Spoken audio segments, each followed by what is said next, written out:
i risparmiatori che sono stati comunque derubati dei propri risparmi, dove lo Stato doveva risponderne, adesso sta mettendo in dubbio i famosi 240 milioni del FIR che dovevano essere assegnati, mentre il ministro Giorgetti non comunque molto tempo fa ha detto che verranno assegnati ai fondi dell'automotive e così saranno perduti. Questo è l'allarme che lanciano le associazioni di risparmiatori sul FIR, il fondo indennizzo risparmiatori creato per tutelare i truffati dei crack delle banche venete. Non solo questo però, perché mancano all'appello anche i fondi provenienti dalla liquidazione dei beni di Veneto Banca. Ci sono oltre 50 milioni di euro di un asset di Veneto Banca che è stato comunque assegnato tramite un'asta a Milano alla Pegaso SPA, unica partecipante all'asta, però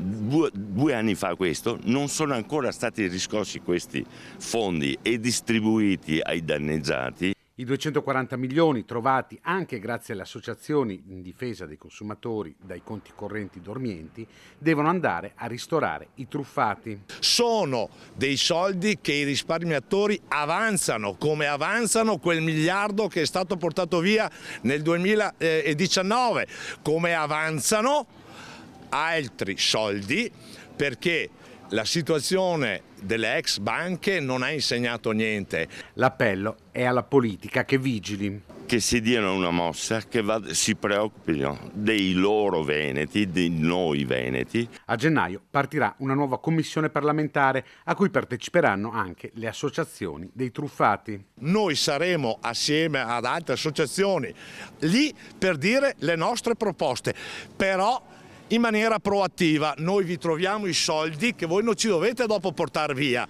perché se no sta storia non finisce, perché se vi troviamo i soldi che non sapete di avere INPS, Enel, INAIL, non sapete di averli, bene, quei soldi li date a chi il sistema assicurativo e bancario li ha portati via.